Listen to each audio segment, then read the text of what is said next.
अध्याय 9 देख रहे हैं, the making of regional cultures. Regional क्षेत्रीय कल्चर यानी संस्कृतियां किस तरीके से इनका निर्माण हुआ उसके बारे में आज चर्चा करेंगे।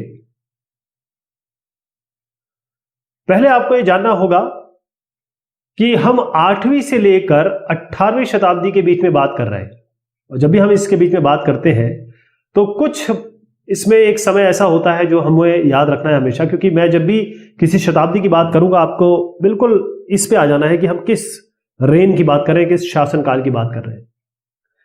तो 1200 तक तो चलता रहा, प्री मिडिवल एरा है, मध्ययुगीन का जो पूर्व काल है। फिर 1200 से 1526-27 तक ये दिल्ली सुल्तान का समय है, और 1526 से 1707 करीब ये मुगल एम्पायर है। ये बहुत बड़े लैंडमार्क है, तो इनको आपको याद रखना है। अब आप मुझे एक सवाल का जवाब दीजिए कि अगर कोई साहब आपके सामने आते हैं और बोलते हैं ओ पाजी की हाल है तो अड्डा, तो आप क्या सोचेंगे? आप सोचेंगे, अपने दिमाग में खाका बनाएंगे कि ये पंजाबी है, हो सकता है ये पंजाब से बिलोंग करता हो सकता है कि, या फिर इसकी जो वेशभूषा है, खाना, क्लॉथ, जो ये गाना गाता होगा या किसी प्रोग्राम में डांस करता होगा, ये कोई म्यूजिक बजाता होगा, पेंटिंग करता होगा, ये सब आप किसी एक जगह से रिलेट करके देखते हैं। यानी आप इस इलाके को अपने दिमाग में बिठा लेते हैं, पंजाब इलाके को। तो यहां पर जो एग्जाम्पल दिया वो ये है कि कोई भी इंसान है, उस इंसान को आप परखने की कोशिश करते हैं, जानने की कोशिश करते हैं, या उसको समझने की कोशिश करते हैं। अगर ये तमिल बोलता है तो आप बोलेंगे ये तमिलनाडु से है। अगर ये ओडिशी बोलता है, उड़िया भाषा बोलता है, तो आप बोलेंगे ये कहीं उड़ीसा से है, यानी ये तमिलनाडु से है और ये उड़ीसा से। आपने बिल्कुल मार्क कर दिया कि ये किस जगह से है। उसके बाद इस रीजन की कुछ ना कुछ खासियत है जो आप जानते होंगे या आप समझते होंगे। जैसे इनका खाना क्या है, फूड क्या है, इनके कपड़े कैसे होंगे, सर पे पगड़ी लगाते होंगे अगर सरदार जी होंगे, यहां पर हो सकता है लुंगी पहने, वैसे आज फैशन नहीं है आजकल। और पोएट्री, इनकी कथा क्या होगी, गाना क्या होगा, डांस क्या करते होंगे। जो पंजाबी है वो भांगड़ा करते होंगे, ऐसा लगता है आपको। गाना क्या गाते होंगे, पंजाबी जो है वो सारे पंजाबी गाने सुनते होंगे, मीका सिंह हो गए, हनी सिंह हो गए। अब पेंटिंग क्या करते होंगे, इनकी भी एक अलग विधा है, सबकी अलग अलग विधाएं हैं। तो ये तरीका है हमारा पहचानने का। लेकिन सबसे बड़ा सवाल आता है कि आपने अपनी जिंदगी जितनी भी जी है, किसी के ओ पाजी की हाल है त्वाडा, ये सुनते ही आप अगर उससे पंजाब ले गए, इसका मतलब ये है कि ये जो कल्चर है ये डेवलप हुआ है, ये संस्कृति है उसकी। और ये संस्कृति जो है ये एक दिन में डेवलप नहीं हुई है, इसको सालों साल, ईयर्स इट हैज टेकन, सालों साल लग गए, तब आज आप इस पोजीशन पे हैं कि बता पाएं कि ये तमिलनाडु का है, ये उड़ीसा का है और ये पंजाब का है। और ये एक ट्रेडिशन नहीं है, ये ट्रेडिशन मिक्स हुए हैं। अगर मैं पंजाबी को और जोड़ दूं तो इन सब के ट्रेडिशन मिक्स होके जो आज कल्चर निकल के आया है, वो वहां के लोकल ट्रेडिशंस, उनकी जो क्षेत्रीय संस्कृतियां हैं जो भी डेवलप हुई, उन सबका मिक्सचर है ये। जैसे कुछ ऐसे ट्रेडिशन हो सकते हैं, कुछ ऐसी संस्कृतियां हो सकती हैं, वो केवल किसी रीजन में होंगी, यहां होंगी, आपको यहां नहीं दिखाई देगी। जो चीज यहां हो रही है हो सकता है तमिलनाडु में ना दिखाई दे, लेकिन अगर तमिलनाडु का डोसा फेमस है, यहां की इडली फेमस है, तो वो आपको पंजाब में जरूर मिल जाएगा, इसकी गारंटी मैं देता हूं आपको। ठीक, तो यहां का कल्चर हो सकता है भिन्न हो, और यहां का कल्चर यहां चला गया हो, यहां का कल्चर यहां चला गया होगा, यह भी हो सकता है। और यहां का कल्चर यहां जाने के बाद उसने नया आयाम ले लिया हो, नया रूप ले लिया हो, इसकी भी पूरी पॉसिबिलिटी है। ठीक, यही यहां पर दिया हुआ है कि कई ऐसी चीजें जो है जो दोनों रीजन में अलग अलग है, कुछ स्पेसिफिक है जो उसी क्षेत्र को बिलोंग करती है, कुछ जो है वो यहां पर भी है वहां पर भी है, दोनों का अलग रूप है, कुछ यहां से वहां गई, उसने बिल्कुल डिफरेंट रूप ले लिया। इसकी चर्चा आप बहुत हद तक हम करने वाले हैं। तो शुरुआत करते हैं चेरा क्या है? ये एक डायनेस्टी थी, एक वंश था, और चेर वंश जो है वो साथ में इसके जो जिसे कहेंगे कि समकालीन चेरा था, चोला था और पांड्या था। तो अगर मैं चेर, चोल, पांड्या को थोड़ा सा डिवाइस करने की कोशिश करूं तो ये हो गया आपका चेर, ये हो गया चोल और ये हो गया पांड्या। आपको याद होगा कि पांड्या की जो सेंटर पॉइंट था वो मदुरई था, है ना। तो ये जो इलाका मैं बता रहा हूं ये चेरो का था। और यहां पर आप देख रहे हैं आज का केरला है, आज का केरला स्टेट बहुत पॉपुलर स्टेट है। हिंदुस्तान का सबसे बेस्ट स्टेट यही है केरला, हर मामले में अग्रणी है ये। तो केरला, अब केरल की जहां बात आती है आपको जरूर मम्मूटी की याद आती होगी, है ना। मलयालम की याद आती होगी। तो ये मलयालम यहां पर बोली जाती थी या बोली गई होगी। तो किस तरीके से एक डायनेस्टी या एक चीज जो डेवलप होती है संस्कृति वो कैसे आगे बढ़ती है उसकी हम चर्चा करने की कोशिश करेंगे। अब ये जो चेरा डायनेस्टी मैं कह रहा हूं यहां पर एक और जगह दिखा दूं, ये आपके दिमाग में बैठ जानी चाहिए। मैं केरल का इलाका ही दिखा रहा हूं। यहां पर है महोदयपुरम, ये याद रहेगा, महोदयपुरम। तो आप देखिए कि जो चेरा किंगडम है किसका, महोदयपुरम का, एमपीएम कर रहा हूं। महोदयपुरम का जो चेरा ये है डायनेस्टी है, ये हुई थी 9th सेंचुरी में, मतलब 800 से 900 के बीच में ये हुई थी। जो आज का प्रेजेंट डे, आज का जो केरल है, और ये पेनिनसुला कहते हैं। देखिए पेनिनसुला मतलब ये होता है कि अगर इस तरीके से जमीन का पार्ट हो, यहां पानी यहां पानी यहां पानी, तो इसको हम पेनिनसुला कहते हैं या प्रायद्वीप कहते हैं। तो आप ये कहेंगे कि पेनिनसुला के इन्होंने कहा है कि साउथ वेस्टर्न, यहां पर क्लियर दिया है साउथ वेस्टर्न पार्ट। तो क्या हुआ, साउथ ये हुआ, वेस्ट ये हुआ। तो इस पार्ट के बारे में बात हो रही है जो कि केरला ही है, जो तो केरला की बात हो रही है। तो यहां पर मलयालम बोली जाती थी। मलयालम बोलते हैं, मलयालम शब्द का एक इंपॉर्टेंट आपको बताता हूं। मलयालम को अगर यहां से भी पढ़ेंगे ना आप तो सेम ही आएगा। इसको पैलिंड्रोम कहते हैं, आगे आगे पीछे बराबर। जैसे जापान होता है, जापान होता नहीं होता, नहीं मलयालम होता है, ठीक। तो इसे पैलिंड्रोम कहते हैं। अब यहां पर मलयालम बोली जाती थी, लेकिन यह हुआ कि इस मलयालम की भाषा को जब आगे बढ़ाया गया तो ये जो रूलर्स थे, चेरा किंग या चेरा जो रूलर्स थे, उन्होंने क्या किया कि जो मलयालम है इस भाषा को, और इसके देखिए कई भाषाएं ऐसे हैं, कई भाषाएं ऐसी हैं, लैंग्वेज ऐसी है जो स्पोकन है, बोली जाती है, उनकी कुछ लिपि नहीं है या उनकी कोई स्क्रिप्ट नहीं है। ध्यान रहेगा, कई लैंग्वेज केवल बोली जा सकती है, उनको लिखा नहीं जा सकता। केवल कई लैंग्वेज बोली जा सकती है, उनको लिखा नहीं जा सकता। लेकिन कई लैंग्वेज ऐसी है जिनको स्पोकन भी बोला भी जा सकता है और जिनका स्क्रिप्ट भी है, जिनको लिखा भी जा सकता है। मलयालम ऐसी भाषा थी जो बोली भी जाती थी और जिसको लिखा भी जाता था। तो चेरा रूलर्स ने क्या किया, अपने निर्देश, अपने ऑर्डर्स और बाकी सारी चीजें, उन्होंने इंस्क्रिप्शन करना शुरू किया। इसके अभिलेख हमें मिले हैं। तो यहां पर लिखना शुरू कर दिया इन्होंने। तो इससे हमें पता चलता है कि उस जमाने में मलयालम लैंग्वेज भाषा थी। और खास तौर पे जब चेरा किंगडम में एक राजनीतिक व्यवस्था थी ये, और वहां पर जो क्षेत्रीय भाषा है, रीजनल लैंग्वेज है, इस लैंग्वेज को, मलयालम को, इन्होंने ऑफिशियल रिकॉर्ड में डाल दिया, यानी कि ये ऑफिशियल लैंग्वेज बन गई।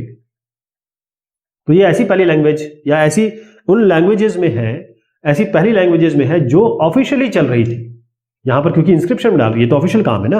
अगर किसी अपने समाज को, समुदाय को या फिर अपने राज्य को कोई निर्देश देना है, ऑर्डर देना है, कोई चीज कहनी है या अपनी भक्ति भाव प्रेजेंट करना है तो इंस्क्रिप्शन करवाए जाते थे।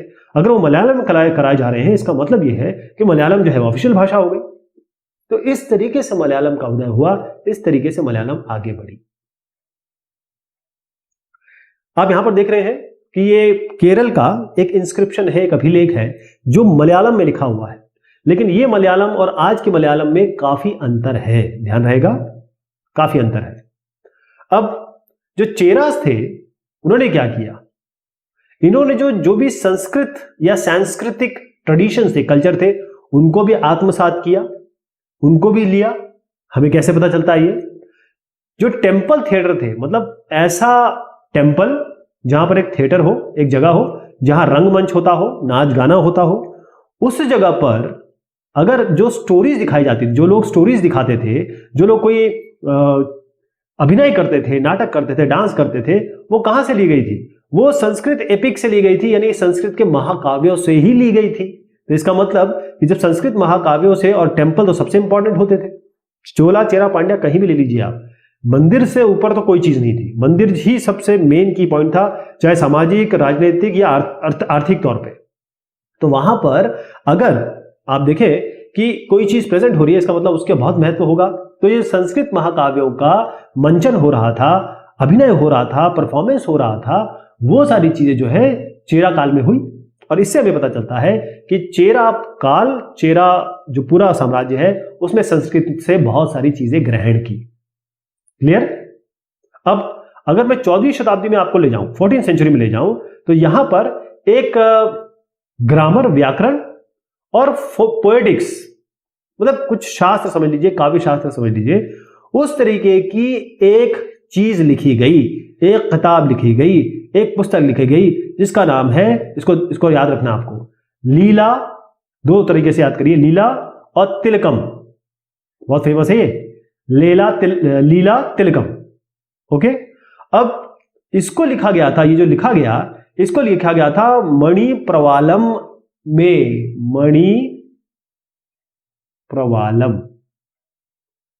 मणि प्रवालम क्या है? दो लैंग्वेज का कॉम्बिनेशन है।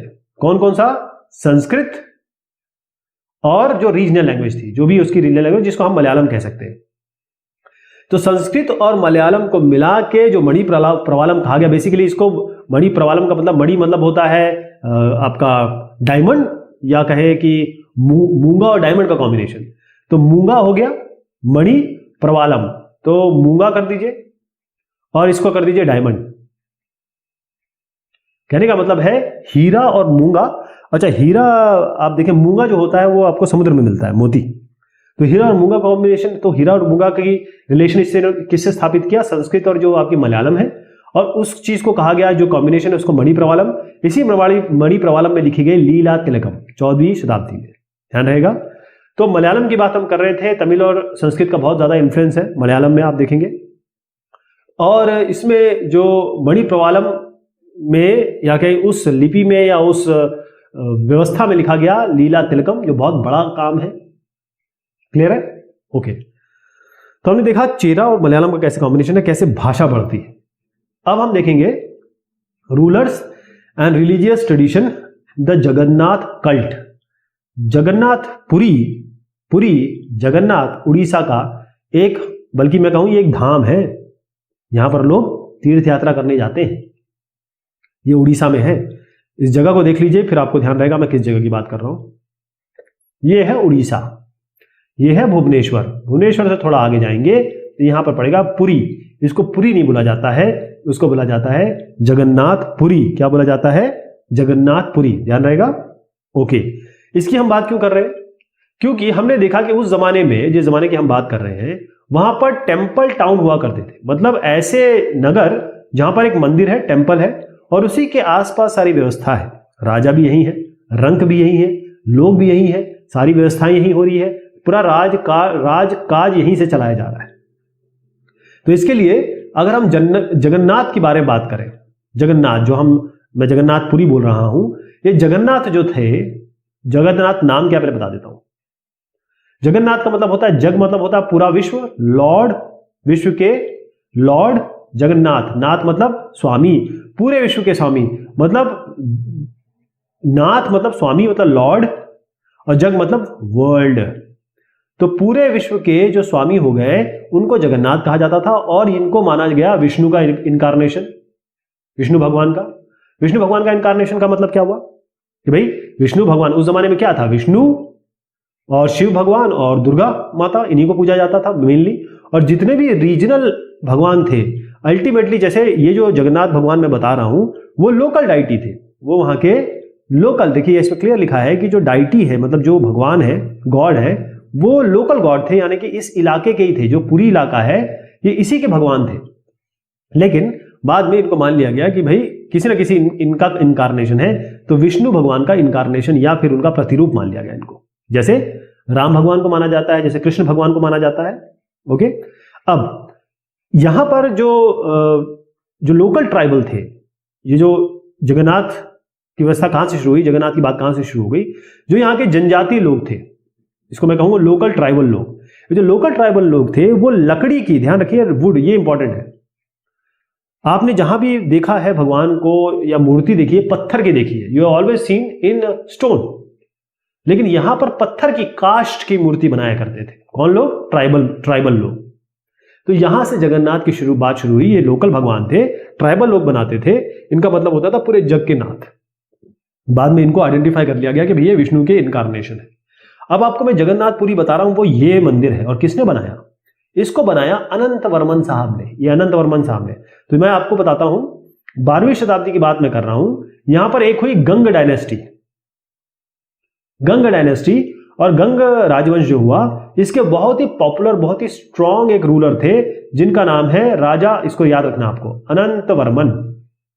क्या नाम है? राजा अनंत वर्मन। इन्होंने क्या किया? इन्होंने कहा कि ठीक है, अब ये जगन्नाथ, क्योंकि भगवान तो बड़े फेमस थे वहां पे, इनके लिए मैं बनाऊंगा एक मंदिर। और उन्होंने भव्य मंदिर बना दिया, ऐसा मंदिर बना दिया जिसकी आज भी कोई कंपैरिजन नहीं है, कोई इसका सानी नहीं है। तो किन्होंने बनाया? अनंत वर्मन ने। यहां पर आप डेट भी देख रहे हैं। उसके बाद क्या हुआ? 1230 के बारे में बात बताता हूं आपको। 1230 के बारे में बात बता रहा हूं। यहां पर हमारे पास अनंग भीम तीन, ये साहब जो दिख रहे हैं ना, यही अनंग भीम तीन है। आप यहां पर देखिएगा, नाम याद रखिएगा, अनंग भीम देव तीन। ये 13वीं शताब्दी की बात मैं कर रहा हूं, क्योंकि 1230 13वीं शताब्दी की बात हो रही है। इन्होंने क्या किया? इन्होंने अपना जो किंगडम है, पूरा का पूरा राज, क्योंकि इसके बाद जब ये आए तो इन्होंने पूरा का पूरा राज जो है वो भगवान जगन्नाथ को दे दिया, पूरा किंगडम। कहा कि मैं इनको भगवान जगन्नाथ को अर्पित करता हूं। और फिर उन्होंने एक और काम किया। इन्होंने कहा कि भगवान जगन्नाथ ने ही मुझे अपना डिप्यूटी नियुक्त किया है। जैसे एक सीएम होता है, एक डिप्यूटी सीएम होता है ना, मतलब जब सीएम ना रहे या ये बीमार हो जाए या फिर खत्म हो जाए तो डिप्यूटी सीएम काम करेगा सारा, इनके अनुपस्थिति में डिप्यूटी सीएम काम करेंगे। इस तरीके से उन्होंने कहा कि भाई भगवान जगन्नाथ का मैं डिप्यूटी हूं। तो एक तरीके से आप समझ रहे हैं कि उन्होंने अपने आप को भगवान की तरह प्रेजेंट किया। अब हुआ ये कि ये टेम्पल इतना फेमस हो गया, इतना ज्यादा, क्योंकि उस जगह में तो केवल ये टेम्पल शहर था और इस जगह में इसका बड़ा नाम हो गया इस टेम्पल का। तो अब जब टेम्पल बहुत फेमस हो जाता है तो लोग जाते हैं।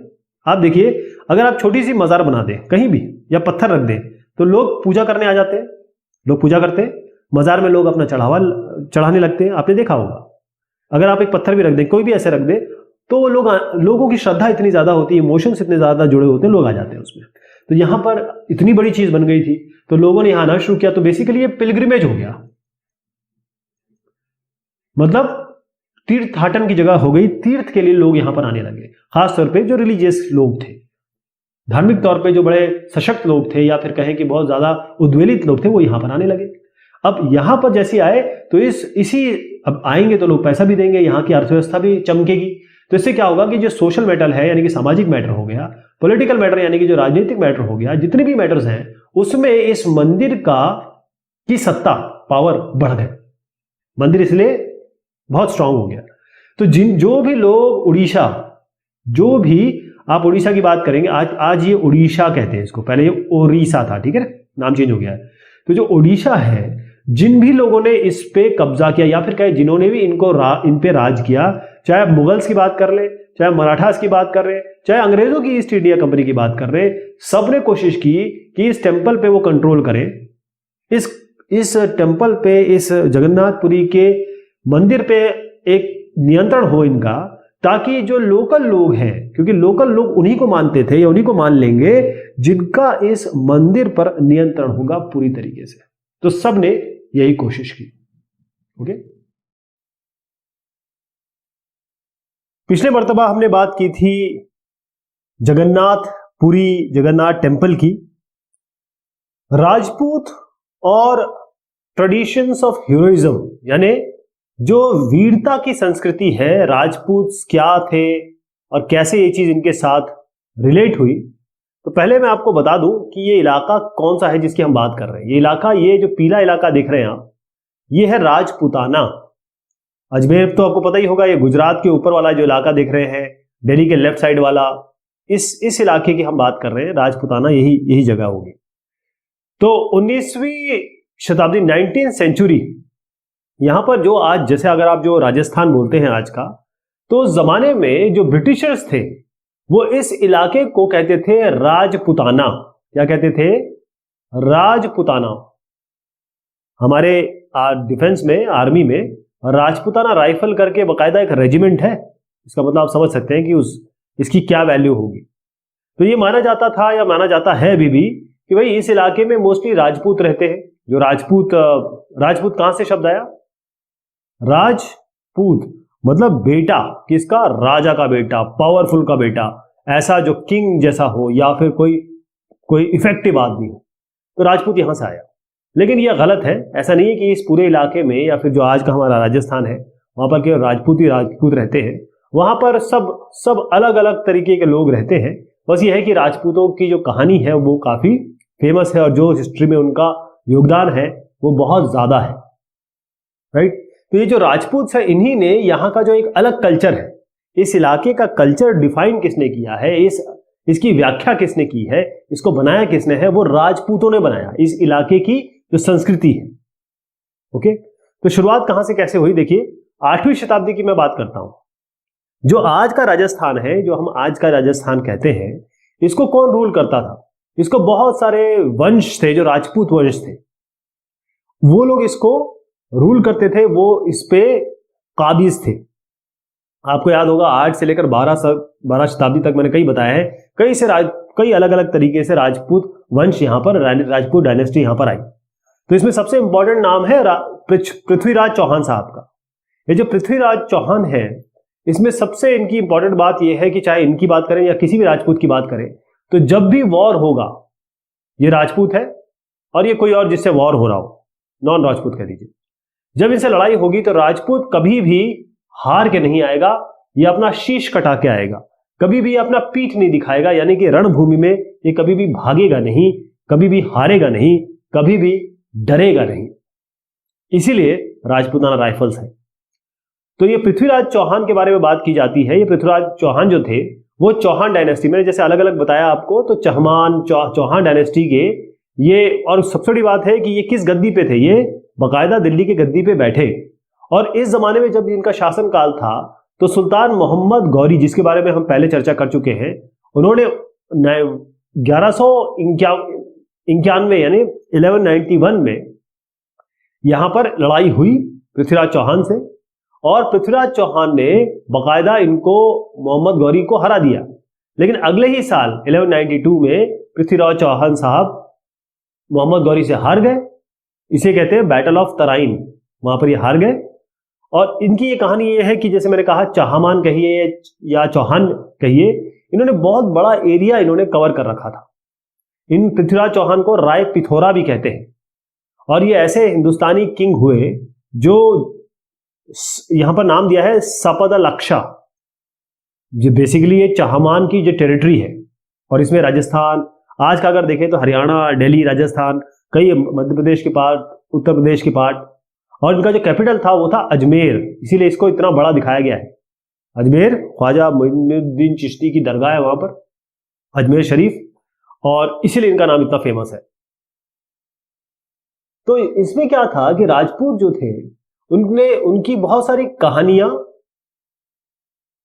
और काव्य या कहें गीत, ये काफी सारे लिखे गए। यानी आप ये कहें कि जो स्टोरीज थी इनकी, वैलर की, पावर की, ना हारने की, शीश कटाने की, गला कटाने की, लेकिन कभी भी हार नहीं मानने की, ऐसी पोएम्स थी।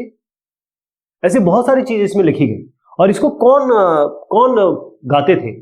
इसके लिए बड़े ट्रेन लोग थे जिनको हम कहते हैं मिन्स्ट्रल्स। कौन?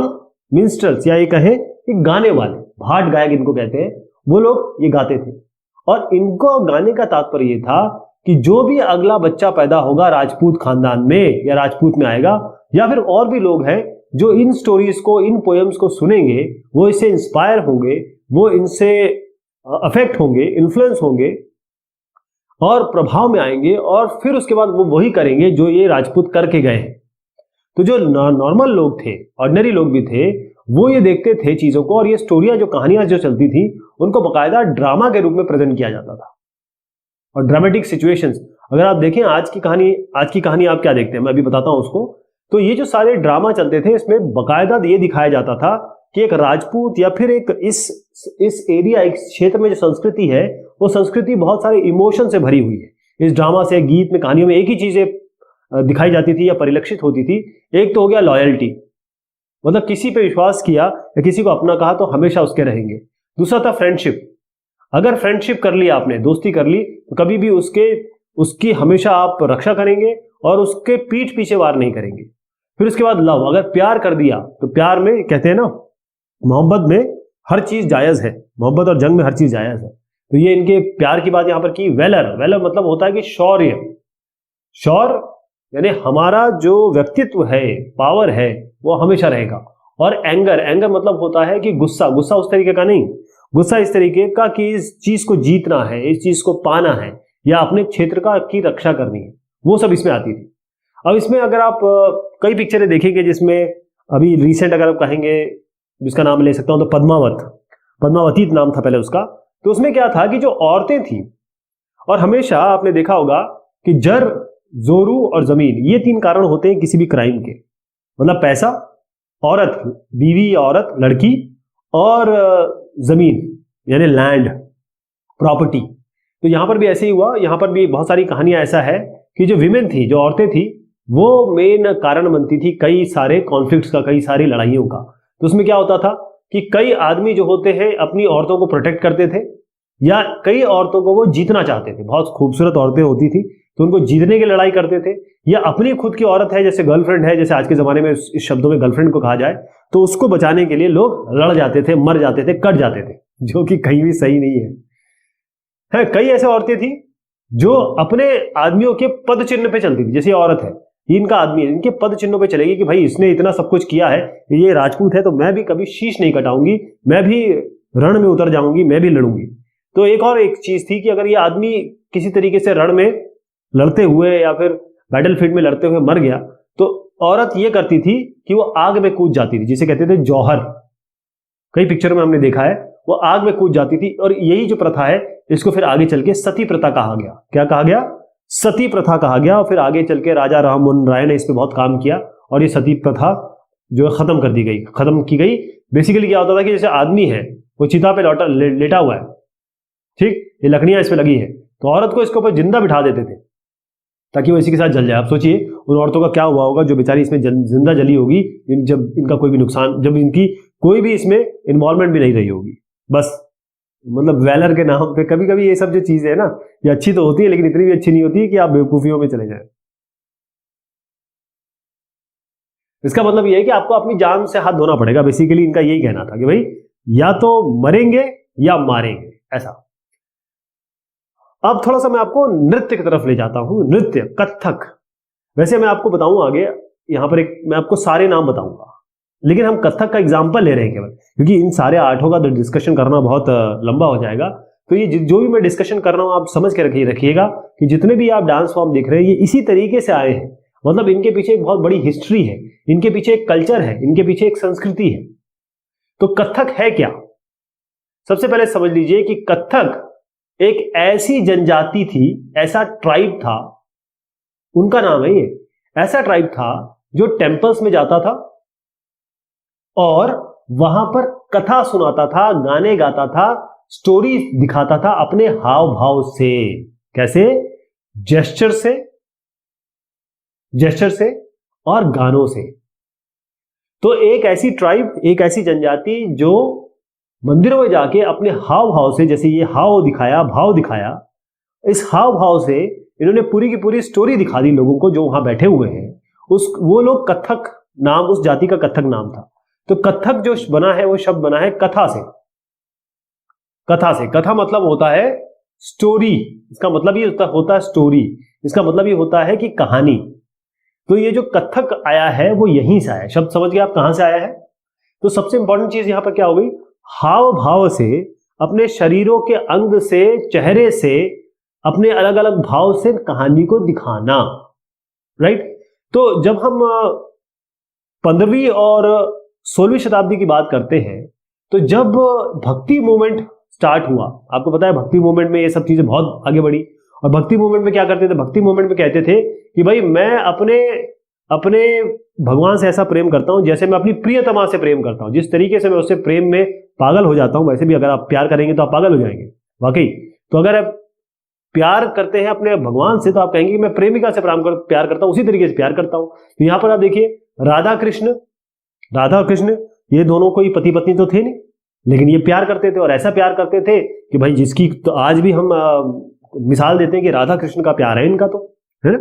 तो ये जो राधा कृष्ण जो प्यार करते थे या फिर वो जो मोहब्बत करते थे, उसको कहा जाता था, उसको प्रेजेंटेशन उसका कहा जाता था, उसको दिखाना, उसको कहते थे रासलीला। क्या कहते थे? रासलीला। अब ये जो राधा कृष्ण है, रासलीला, ये हो गया भक्ति मूवमेंट का पार्ट। इस भक्ति मूवमेंट में जोड़ दीजिए कथक। कथक कैसा हो गया? इसमें आपको जेस्चर दिखा रहे हैं, अपने हाव भाव दिखा रहे हैं, गाना गा रहे हैं साथ में। तो भाई आपने फोक डांस लिया और साथ में ये जो फोक डांस है रासलीला वाला, और साथ में आपने ये कथक जोड़ दिया, तो एक नया फॉर्म बन गया, एक विशिष्ट शैली बन गई, एक ऐसी शैली बन गई जो बाकी शैलियों से, डांस फॉर्म से अलग हो गई। अब आप अगर यहां देखें तो ये जो महिला जिसने हाथ ऐसे रखा हुआ है ना, और ये जो हाथ रखा हुआ है, इसका भी एक साइंस है, उसके पीछे भी एक संस्कृति है। ये ऐसा क्यों रखा? देखिए, एक उंगली इन्होंने नीचे रखी है, एक उंगली ऊपर रखी है, हर चीज पे ध्यान दिया जाता है, इसीलिए ये विशिष्ट फॉर्म है। ये कैसे ऐसे बन नहीं गया कि हमने कोई डांस देखा, डांस सुना गोविंदा का और डांस करना शुरू कर दिया, ऐसा नहीं। वह एक एक चीज इसमें स्पेशल थी।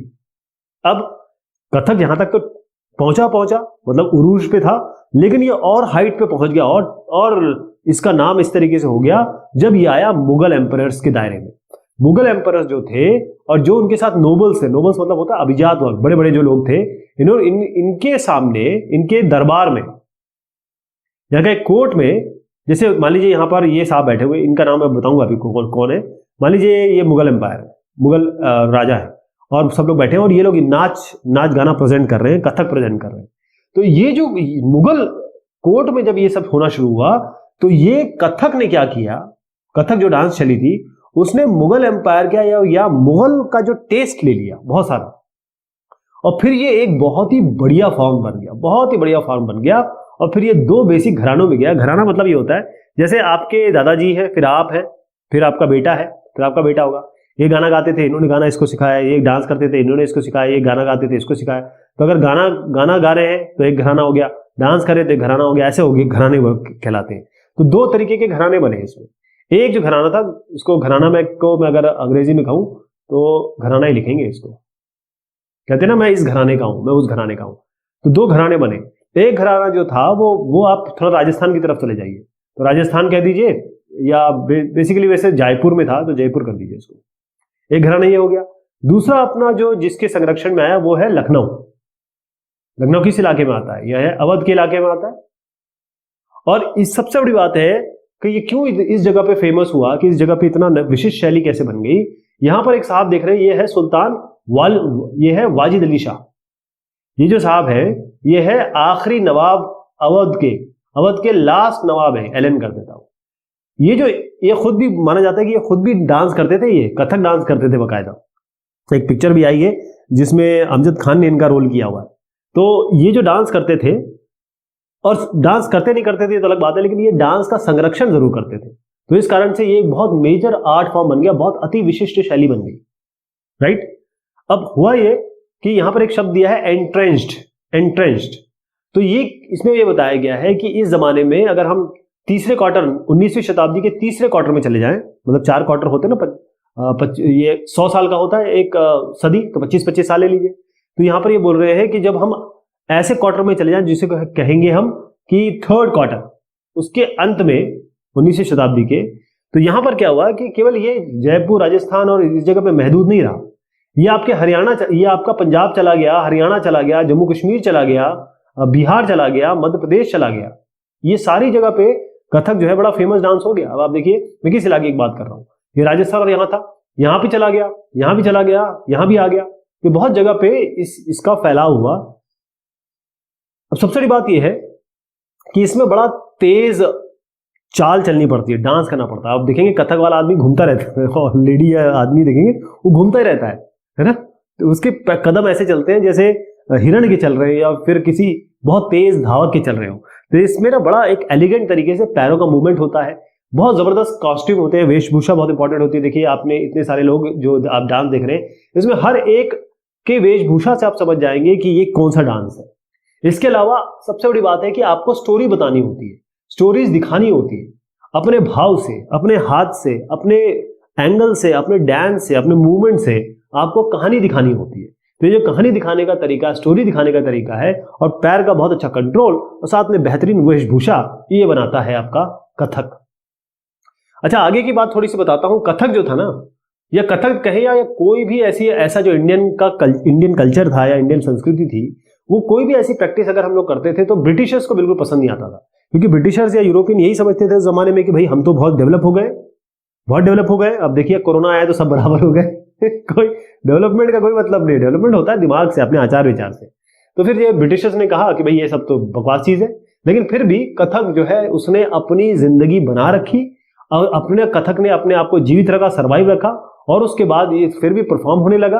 और फाइनली जब हमको इंडिपेंडेंस मिली तो जो 6 डांस फॉर्म को बनाया गया कि ये क्लासिकल डांस फॉर्म है। क्लासिकल मतलब होता है शास्त्रीय जो नृत्य शैली है, और शास्त्रीय नृत्य शैली का मतलब ये होता है कि जिस तरीके से हमारे शास्त्र हैं, जिस तरीके से हमारी संस्कृतियों में शास्त्र का लेवल है या उसकी जगह है, उसी तरीके से ये ऐसे डांस है जो पुराने जमाने से इस तरीके से फॉर्म हुए, इस तरीके से बढ़ के आए हैं कि आज हम इसको अपने नेशन का, अपने विश्व, अपने देश में ये बताना चाहते हैं विश्व को कि ये हमारे डांस फॉर्म है, ये हमारी संस्कृति का पार्ट है।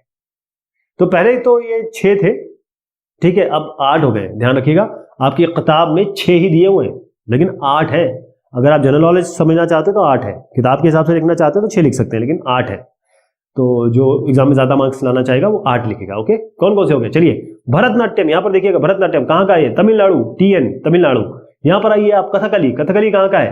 किधर का है? केरला, केरला, केरला। यहां पर आइए उड़ीसी, उड़ीसी कहां गया? उड़ीसी, उड़ीसी से नाम समझ में आ रहा है, उड़ीसा का, उड़ीसा का को कर देता हूं इसको बस, उड़ीसा। कुचिपुड़ी बाजी, कुचिपुड़ी, कुचिपुड़ी कहां का हुआ जी? ये हो गया कुचिपुड़ी, आंध्र प्रदेश का। उसके बाद आइए मणिपुरी, मणिपुरी कहां का हो गया? मणिपुरी, ये मणिपुर का ही है, M कर देता हूं मैं। इसके अलावा 2 और है, एक है मोहिनी अट्टम और एक है सथरिया। मोहिनी अट्टम भी आप समझ लीजिए उसी इलाके का, सदर्न इंडिया का ही है, केरला के आसपास, और केरला का इलाका समझ लीजिए। और जो सथरिया है, सथरिया ये कहां का हुआ? ये हुआ आसाम का। कहां का हुआ? आसाम का। तो मैंने कौन कौन से बताया आपको? भरतनाट्यम, कथक, कथकली, कुचिपुड़ी, मणिपुरी, मोहिनीअट्टम, ओडिसी, सथरिया, सबकी जगह भी बताई मैंने आपको। तो ये classical dances. Painting for patrons, patrons कौन होते हैं? जो संरक्षक होते हैं। जैसे आपके माता पिता आपके संरक्षक हैं, वैसे ही अब पेंटिंग, चित्रकला का संरक्षण का मतलब क्या हुआ, और हम संस्कृति के बारे में क्यों पढ़ रहे हैं इसमें? तो जो ट्रेडिशन है मिनिएचर्स का, मिनिएचर्स का शब्द का मतलब ये हुआ मिनिएचर्स, मिनी, मिनी मतलब छोटा। अब मान लीजिए आपका ये घर है और आपकी एक दीवार है, उस दीवार पे पूरा का पूरा पेंट कर दिया गया तो दीवार की पेंटिंग हो गई। लेकिन अगर आपने कोई एक छोटा सा, जैसे टीवी के हिसाब से, खिड़की के हिसाब के साइज का एक पेंटिंग बनाई और उसको अपने दीवार पे टंगा दिया, तो उसे हम मिनिएचर कहेंगे।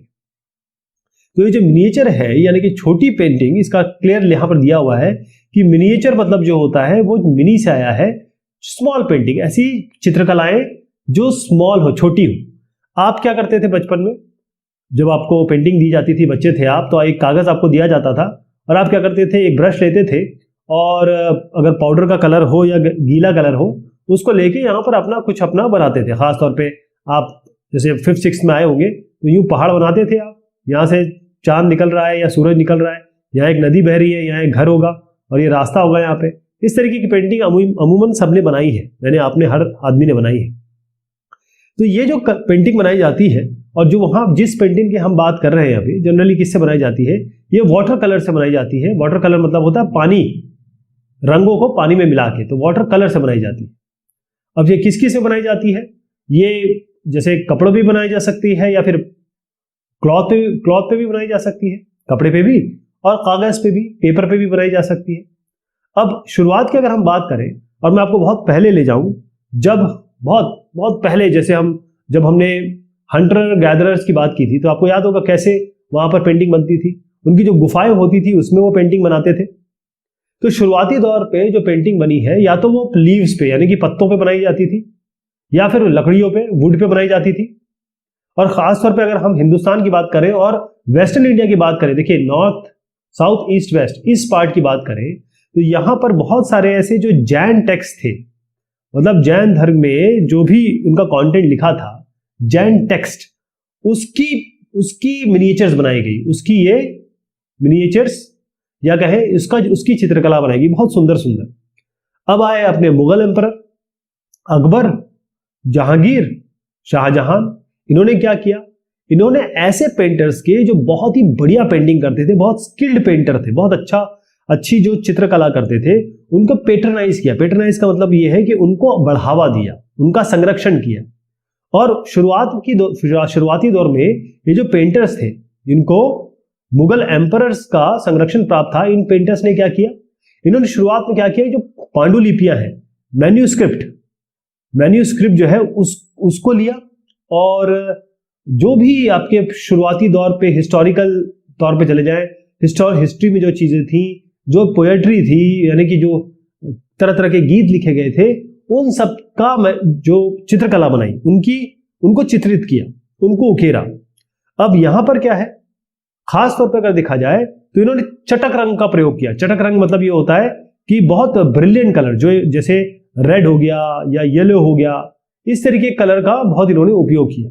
और क्या क्या बनाया इन्होंने, क्योंकि अब मैं बात कर रहा हूं मुगल एम्पायर में जिन लोगों ने, जिन राजाओं ने अच्छे अच्छे पेंटर्स को संरक्षण दिया, तो वहां पर वो क्या बनाएंगे, कोर्ट सीन बनाएंगे, यानी कि राज दरबार में जो हो रहा है वहां के सीन बना दिया। या अब राज दरबार या फिर राजाओं की बात करें तो बैटल की बात करते हैं, जहां पर वॉर हो रहा है वहां का चित्रण किया इन्होंने। और उसके बाद जो राजा हंट करते थे, शिकार करते थे, उनका चित्रण किया इन्होंने। तो ये जो इस जमाने में ये जो पेंटर जिनको संरक्षण मिला हुआ था, और वो जो पेंटिंग बनाते थे, वो पेंटिंग किस काम में आती थी। जैसे ये राजा है, अब कोई और राजा है या कोई बड़ा आदमी है, उसको ये राजा क्या करेगा, ये पेंटिंग गिफ्ट कर देगा। फिर ये भी इससे मिलने आएंगे तो ये भी एक पेंटिंग लेके आएंगे, वो इनको गिफ्ट कर देंगे। तो बेसिकली जो पेंटिंग थी ये गिफ्ट की काम आ रही थी, उपहार के तौर पे ये आपस में ये लोग एक दूसरे को दिया करते थे। और क्योंकि ये बड़े लोगों का काम था, बड़े लोग इसमें इन्वॉल्व थे, तो केवल ये जो बड़े लोग थे, जैसे अगर आप राजा कह दें, यानी किंग कह दें, या नोबल्स कह लें, किंग नोबल्स मतलब ये होता है राजा, और जो उनके बहुत ही करीबी लोग होते हैं, वो केवल क्लोज एसोसिएट्स केवल इस चित्रकला का आनंद उठा सकते थे या उनको देख सकते थे। एक चित्र मैं आपको यहाँ पर दिखाऊंगा। जैसे मैंने कहा कि भाई जो हंटिंग होती है, अगर यहाँ पर आप देखें तो जो राजा है वो अभी हंटिंग कर रहे हैं, यानी कि अभी उन्होंने शिकार किया है और वहां पर रेस्ट कर रहे हैं वो, तो उसका मिनिएचर बनाया गया। और आप देखेंगे कि कितना बेहतरीन, एक एक चीज आपको रियल लग रही होगी, ऐसा जैसे किसी ने फोटो खींच ली, इतनी बेहतरीन चीजें बनाई जाती थी।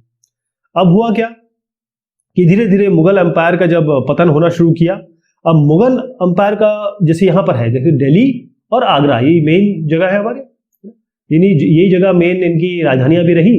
तो दिल्ली और आगरा से जब मुगल एम्पायर खत्म हो रहा था या होने लगा था, तब ये लोग क्या करेंगे, जितने भी पेंटर्स थे जितने भी पेंटर्स की एक सीरीज निकली थी, एक श्रृंखला थी बहुत सारा, क्योंकि जो पेंटर है फिर उसका बेटा पेंटर, या फिर उससे कोई सीखा शागिर्द पेंटर, तो ये जो पेंटर्स है कहाँ जाएंगे, ये कहाँ निकलेंगे। तो कई लोग जो है वो इस तरफ आ गए, मतलब कई लोग इस तरफ आ गए ऐसे।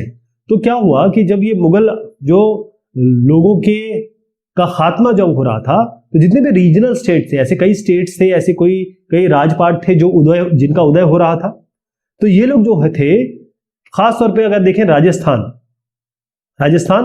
और दक्कन, ये दक्कन का पठार है ये, ठीक है। तो ये जो दक्कन का इलाका और राजस्थान, वहां पर ये लोग चले गए, और यहां पर जब गए तो खास तौर पे इन्होंने इन्हीं के लिए बनाई पेंटिंग, यही लोग, सेम लोग उनकी बात कर रहा हूं जिनको इन्होंने पेट्राइज किया, ये मुगल दरबार में जो पेट्राइज होते थे वो लोग या उनके जो शागिर्द है वो यहां पर गए, और यहां पर उन्होंने राजस्थानी चित्रकला बनाई और दक्कनी चित्रकला बनाई। लेकिन मुगल एम्परर या मुगल दरबार का जो एक टच था वो जरूर आया। तो मुगल, एक तरीके से आप कहिए कि राजस्थानी चित्रकला या राजस्थानी पेंटिंग और मुगल पेंटिंग, इसका एक मिश्रण हो गया, तो एक बहुत अच्छी चीज निकल के आई। लेकिन इसमें राजस्थानी जो विधा थी चित्रकला की, वो इन्होंने इंटैक्ट रखी, राइट। अब हुआ ये कि केवल यहां नहीं, केवल ये नहीं, यहां पर क्या होता था कि जो मुगल एम्परर या मुगल एम्पायर में, मैंने जैसे बताया कि मोस्टली लोग जो बनाते थे वो क्या बनाते थे, कोर्ट सीन बनाते थे, या फिर लड़ाई जो हो रही होती वॉर का सीन बनाते थे, या हंटिंग का। तो इन्होंने भी यही बनवाया, ये राजस्थानी लोगों ने और दक्कन के लोगों ने। इसके अलावा ये केवल यहां तक नहीं हुआ। अब अगर मैं आपको जगह दिखाऊं, मेवाड़, जोधपुर, बूंदी, कोटा और किशनगढ़, इस जगह पे जो भी माइथोलॉजी थी, मतलब यहां पर जो काव्य चले आ रहे थे, महाकाव्य चले आ रहे थे, शास्त्र चले आ रहे थे, या जो धार्मिक किताबें चली आ रही थी, तो आप माइथोलॉजी कह लीजिए और पोएट्री कह लीजिए। तो माइथोलॉजी और माइथोलॉजिकल चीजें, माइथोलॉजिकल जो होता है, जो रोमानियत होती है या फिर धर्म से रिलेटेड होती है, और पोएट्री, ये दोनों चीजों पे रिलेटेड जो भी यहां चलती थी, जैसे मेवाड़ में हो रही है, जोधपुर में, और बूंदी, कोटा, किशनगढ़, यहां पर इन्होंने इसकी चीजें भी बनाई। इसके अलावा ये जो 3 चीज बताई ना मैंने, हंटिंग वगैरह, उसके अलावा भी ये चीज बनाई गई। अब क्या हुआ कि एक और रीजन ऐसा हुआ यहां पर, पहले मैं आपको यहां दर्शा दूं, मैं इसकी बात कर रहा हूं, ये मेवाड़ वगैरह इलाका है ना, जोधपुर वगैरह की बात की हमने। अब एक इलाका और है, ये वाला इलाका, जिसे हम हिमालय की तलहटी कहते हैं, या फिर कहें कि हिमाचल प्रदेश का ये वाला जो एरिया है, यहां पर भी, और बेसिकली क्या कह सकते हैं कि हिमाचल में भी कई ऐसी जो चित्रकला की विधाएं हैं, चित्रकला डेवलप हुई। मिनिएचर पेंटिंग यानी जो छोटी या लघु चित्रकलाएं हैं, जो या लघु चित्र की जो कलाएं हैं, वो यहाँ पर बड़ी फेमस हुई। तो हिमालयन फुटहिल्स मतलब जो हिमालय की तलहटी है और जो आज का हिमाचल प्रदेश है, ये जो आप हिमाचल प्रदेश देख रहे हैं, ये आज के हिमाचल प्रदेश में क्या हुआ कि यहाँ पर भी चीजें डेवलप हुई। यहाँ पर भी बहुत बढ़िया चित्रकला का प्रसार हुआ, प्रचार हुआ और साथ में इसको बनाया गया। तो मैं 17वीं शताब्दी पे आपको ले जाता हूं। यहां पर इन्होंने क्या किया, एक बहुत बेहतरीन, इसका नाम है बसोहली।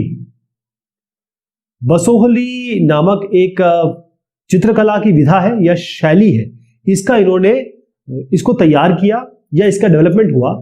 इसमें क्या है कि ये बड़ा बोल्ड और इंटेंस, बोल्ड और इंटेंस का मतलब ये होता है कि जो चीजें दिखाना चाहते हैं ये बहुत बोल्ड होगी। आमतौर पे लोग इसको चित्र बनाते नहीं है। और इंटेंस मतलब ये होगा कि आप चित्र को देख के ही एकदम उसमें जज्ब हो जाएंगे, अरे भाई क्या बना दिया ये। जैसे मैं अगर एग्जांपल दे दूं तो यहाँ पर है भानुदत्त की रास मंजरी। अभी आप देखिएगा, ये बसोहली पेंटिंग है, ये भानुदत्त की रास मंजरी, ये जो चित्रण आप देख रहे हैं। तो इसमें क्या दिखाया, इसमें बहुत ऐसी चीजें दिखाई, जैसे अगर प्यार हो रहा है तो बहुत इंटेंस दिखाया, या फिर कोई वॉर हो रहा है तो बहुत इंटेंस दिखाया। इंटेंस मतलब होता है कि बहुत तेज, बोल्डनेस के साथ ये यहां पर दिखाया। तो आपको याद रखना है बसोहली, उसके साथ आपको याद रखना है भानुदत्त की रास मंजरी। उसके बाद क्या हुआ, ये नादिर शाह देख रहे हैं आप, ये नादिर शाह नाम है इनका। ये नादिर शाह का जब इन्वेजन हुआ या इन्होंने जब अटैक किया, ये आए और यहां पर इन्होंने दिल्ली पे जब कब्जा किया, दिल्ली पे कब्जा किया, 1739 की बात मैं बता रहा हूं आपको। तो क्या हुआ कि जो मुगल आर्टिस्ट है उन्होंने क्या किया कि ये जो प्लेन का इलाका था वहां से ये लोग सब कहां भागे। बड़ी बात है कि प्लेन से कहां भागेंगे, वो पहाड़ों की तरफ भागेंगे, क्योंकि पहाड़ों में इतना अटैक वटैक नहीं होता है। लेकिन प्लेन जगह पे, क्योंकि वहां पर नदी होती है, प्लेन इलाका होता है, बहुत सारी फायदे होते हैं प्लेन इलाके के, इसलिए यहां पर इन्होंने नादिर शाह ने अटैक किया। अब लोग फिर भागे यहाँ पर, जो पेंटर्स थे। अब वो बड़े परेशान हुए कि भाई अब क्या करें। मैं आपको यहाँ पर एक चित्र दिखा रहा हूँ, अभी इसी की बात कर रहा हूँ, जो अभी मैं बात करने वाला हूँ वो कांगड़ा का चित्रण दिखा रहा हूँ आपको। यहाँ पर आप देखेंगे ये कृष्ण जी है और यहाँ पर राधा है और राधा की सखी है, और ये पहाड़ी मिनिएचर है, पहाड़ी लघु चित्र है। और कितना कितना क्लीन, कितना साफ, कितना सटल बनाया है इसको कि आंखों को मजा आ जाए। ये कांगड़ा पेंटिंग है, पहाड़ी मिनिएचर, पहाड़ी लघु चित्र है। तो मैं आपको इसी के बारे में बता रहा था कि जब यहाँ पर नादिर शाह का अटैक हुआ तो लोग जब गए, जो पेंटर्स थे गए। अब जब वो गए तो वहां पर उनको बस बड़ी चिंता थी कि भैया हम क्या करेंगे, कहाँ खाएंगे, कहाँ पिएंगे। जब भी आप एक जगह से दूसरी जगह जाते हैं तो आपको खाना पीना, आपको रहना, ये सब चाहिए। जैसे ही वो पहुंचे उस जगह पे, वहां पर पेट्रन्स रेडी थे। यहाँ पर वहां पर ऐसे लोग रेडी थे कि आओ यार, हम तो आप ही का इंतजार कर रहे थे, फटाफट आओ और हम लोग कुछ बनाते हैं, या फिर आपको हम बनाने के लिए प्रेरित करते हैं, हम आपको पैसा देंगे, हम आपको सहूलियतें देंगे। तो यहाँ पर इन लोगों ने फिर जो मिल के जो डेवलपमेंट हुआ, वहां पर एक शैली का डेवलपमेंट हुआ, उसे हम कहते हैं Kangra school of painting, Kangra शैली, कांगड़ा शैली। तो ये जो चित्र देख रहे हैं आप, ये भी कांगड़ा शैली का ही चित्र है यहाँ पर। और इसमें ये क्या करते थे, मेन चीज क्या थी कि ये लोग बहुत सॉफ्ट कलर, मतलब बहुत ही जो कलर यूज करते थे, यानी जो रंगों का प्रयोग करते थे, वो बहुत ही शांत कलर होते थे। जैसे आप ले लीजिए ग्रीन, आप ले लीजिए ब्लू जो होता है हर जगह ब्लू ही है, मतलब अगर समुद्र देखें आप तो ब्लू है, और आसमान देखें तो ब्लू है। तो ये ब्लू का उपयोग करते थे, ग्रीन का ब्लू का उपयोग करते थे कांगड़ा आर्टिस्ट। तो ये कांगड़ा शैली हो गई, ये अलग शैली हो गई। अब इनका जो इंस्पिरेशन था ये कहाँ से निकल के आई, मतलब हर चीज बनाने के पीछे एक इंस्पिरेशन होता है कि भाई कहीं से आपका, कि भाई इसको देख के बनाया जाए या इससे हम इंस्पायर हुए। तो ये जो इंस्पायर हुए वो हुए हैं वैष्णवाइट, मतलब वैष्णव एक ट्रेडिशन था, एक कल्चर था, उससे ये बहुत ज्यादा प्रेरित हुए। फिर इन्होंने ये ब्लू ग्रीन कलर में बहुत अच्छे से जो थीम्स, जो खास तौर पे जो कांगड़ा पेंटिंग है उसकी थीम, उसका जो ट्रीटमेंट है वो आप देखेंगे ब्लू और ग्रीन कलर से खास तौर पे दिखाई देगा, और बहुत ही शांत कलर होता था इनका।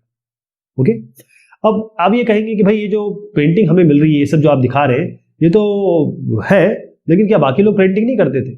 देखिए, पेंटर हो गया, आपके घर में जो पेंट करने आ रहा है ना, जिसे हम पेंटर कहते हैं, दिवाली के समय करता है, वो भी तो पेंटर ही तो होता है, वो भी पेंटर होता है। तो वो जो पेंटर होता है वो क्या पेंटिंग नहीं करता? या फिर जो मुगल एम्पायर में जो लोग पेंटिंग कर रहे थे वही पेंटर होते हैं? ऐसा नहीं है, हर आदमी पेंटर होता है, मतलब आपको पेंटर हर जगह मिल जाएंगे। तो ये जो पेंटिंग करने वाले लोग हैं वो ऑर्डिनरी लोग भी थे, ऐसे लोग भी थे जो पेंटिंग करते थे। किस पे करते थे? ये पॉट पे, मतलब अगर मिट्टी का बर्तन है उस पे कर लिया, आप दीवार पे कर लिया, और फ्लोर पे कर लिया। फ्लोर का मतलब ये होता है कि भाई जो आपके टाइल्स वाइल्स होती है जमीन पे कर दिया, या फिर आपके कपड़ों पे कर दिया। लेकिन क्योंकि ये गरीब लोग थे या ये नॉर्मल लोग थे, ये किसी राजा और किसी राज में तो नहीं थे। तो जहां जहां हमने देखा कि भाई राजा या फिर कोई शैली है, कोई किंग है, कोई बड़ा आदमी है, उसके यहाँ तो ये सब चीजें रह भी गई जो हमें मिलती हैं, लेकिन जो नॉर्मल लोग करते थे वो हमें नहीं मिल पाई, लेकिन करते जरूर हैं। ओके, हमने बात की पिछले बार किसकी? लघु चित्रों की। अब हम बात कर रहे हैं बंगाल की। अब बंगाल की बात कहां से आई? हमारा एक स्टेट है और वो स्टेट है वेस्ट बंगाल। आपके दिमाग में सवाल उठना चाहिए कि इसका नाम वेस्ट बंगाल क्यों है? बंगाल क्यों नहीं है? ये तो बंगाल है ना, वेस्ट बंगाल क्यों है इसका नाम? तो पहली चीज आप समझ लीजिए कि जो बंगाली है, बंगाली भाषा,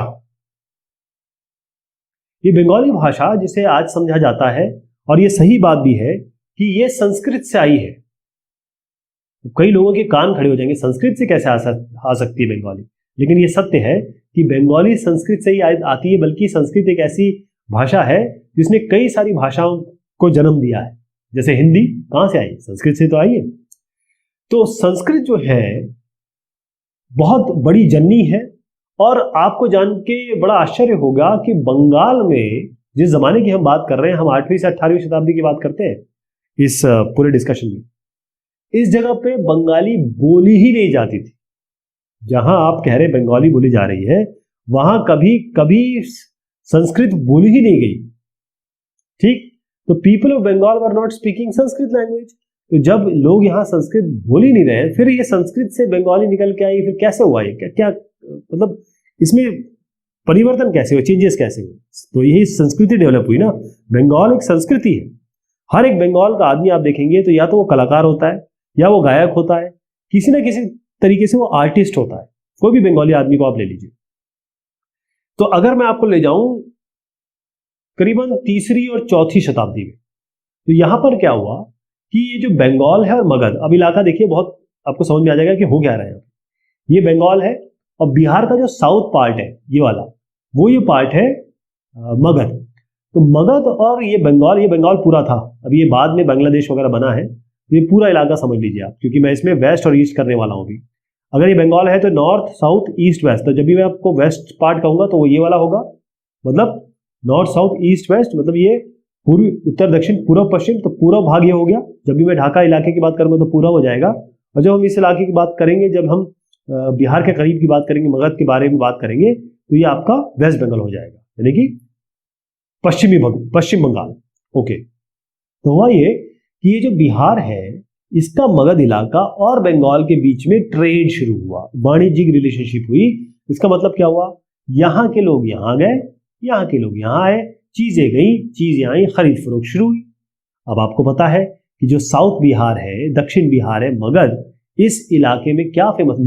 बिहार में तो सभी कुछ हुआ, जैनिज्म हो गया, बुद्धिज्म हो गया, संस्कृत हो गया, सब चीजें यहीं पे चल रही थी। ये सेंटर पॉइंट था, है ना। पाटलिपुत्र, पटना, सब हमने देख रखा है, पढ़ रखा है। तो क्या हुआ कि यहाँ पर बहुत संस्कृति थी और संस्कृत थी। तो जैसे इनके बीच में टाई शुरू हुई, या फिर इनके बीच में आपस में लेन देन शुरू हुआ, वाणिज्यिक व्यापार शुरू हुआ, वहीं से संस्कृत की शुरुआत हुई, वहीं से संस्कृत यहां से यहां गई।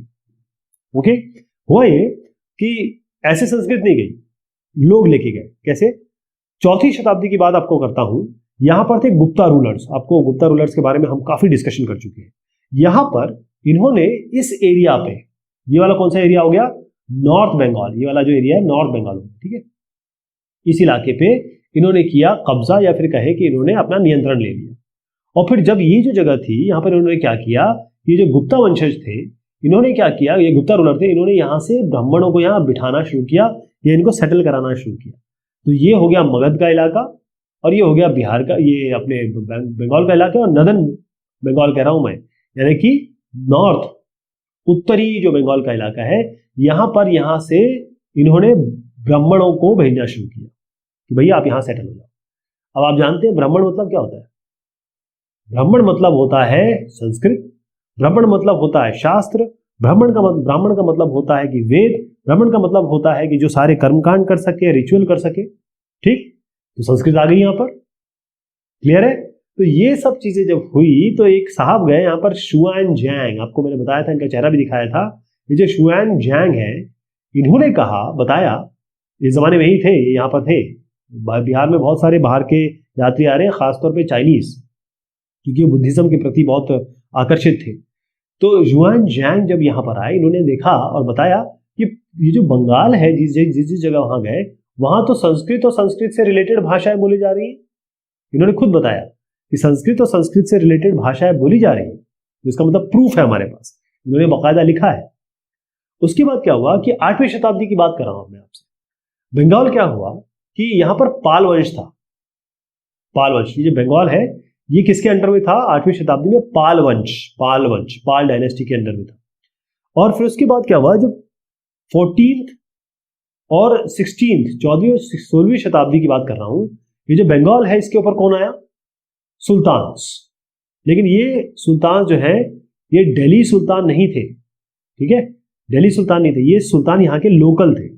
यहाँ पर ऐसे सुल्तानों का, क्योंकि इंडिपेंडेंट थे ये, दिल्ली से कोई रिलेशन नहीं था, तो यहाँ पर सुल्तानों का कब्जा रहा।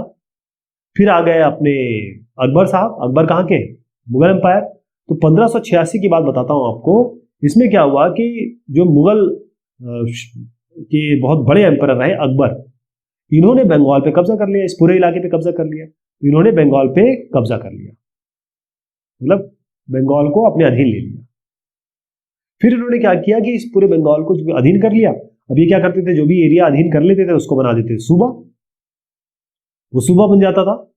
और जो सूबा है, सूबा एक ऐसा इलाका होता है जिसका एक सूबेदार हो, या फिर वो इलाका जो है वो, मैंने मनसबदारी, सूबेदारी सब आपको बताई है। तो यहां पर जब भी सूबा इन्होंने बनाया, और मुगल एम्पायर थे तो ये पर्शियन में चलाते थे अपना कामकाज, लेकिन पर्शियन में कामकाज तो चलता रहा। इसी बीच जो है बंगाली, ये एक रीजनल लैंग्वेज की तरह, क्षेत्रीय लैंग्वेज की तरह ये काम में आई, रीजनल लैंग्वेज की तरह यहां पर ये काम में आई, या फिर कहें इसका यूज होना शुरू किया, ये यूज होना शुरू हुआ। अब जो 15वीं सेंचुरी में, जो मैं इसकी बात कर रहा हूं, 1400 से 1500 के बीच में, यहां पर क्या हुआ कि अब आप बोलेंगे पूरा बंगाल, ये पूरा बंगाल ले लीजिए, ये नॉर्थ बंगाल हो गया, ये वेस्ट बंगाल हो गया, ये ईस्ट बंगाल हो गया, ये साउथ बंगाल हो गया। तो ये जो पार्ट है, यहाँ पर अलग बंगाली बोली जा रही है, B1 कर दीजिए, यहाँ B2 कर दीजिए, यहाँ B3 कर दीजिए, B4 कर दीजिए, तो अलग अलग बंगाली बोली जा रही है, अलग अलग तरीके की। तो ये सारी B1, B2, B3, B4 ना सब जुड़ गई, मतलब B1 से लेकर 4 तक ये आपस में जुड़ गई। कैसे जुड़ी? ये जुड़ गई जो वेस्टर्न बंगाल में जो यहाँ बोली जाए B2, जो वेस्ट बंगाल में जो बंगाली बोली जा रही थी, वो एक सूत्रता का उसने काम किया। उसने क्या किया, B1, B2, B3, B1, B3 और B जो है ना, B1, B3 और B4 को जोड़ दिया आपस में। तो अब क्या हुआ, B1 से लेकर B4 तक, यानी कि सारी बंगाली हर पार्ट की जुड़ गई।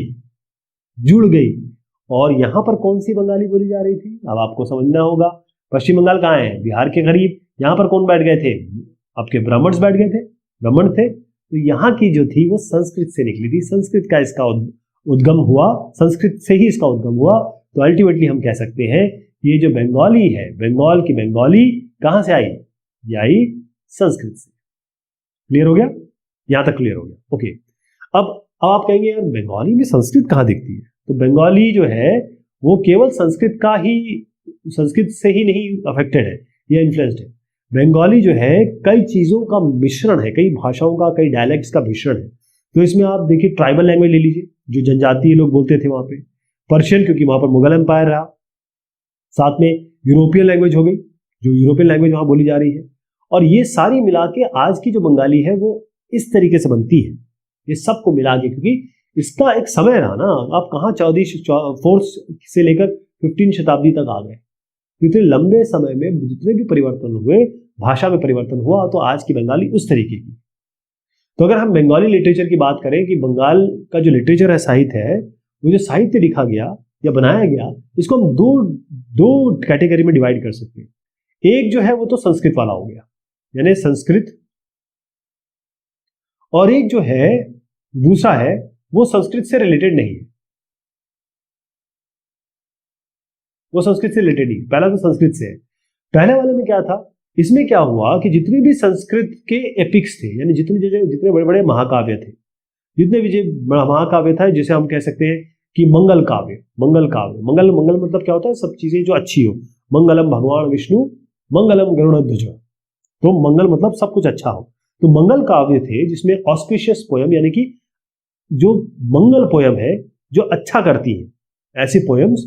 और जो मंगल काव्य या जो जिसमें पोयम्स थी वो किसके लिए लिखी गई थी, जो वहां के लोकल भगवान थे, जिस भी इलाके के होंगे वहां के लोकल भगवान। तो इसमें जो पहले तरीके का जो लिटरेचर बना, साहित्य बना, वो बेसिक क्या था, वो ये था कि ये संस्कृत की जो चीजें लिखी गई उनका कन्वर्जन बंगाली में या उनका ट्रांसलेशन बंगाली में।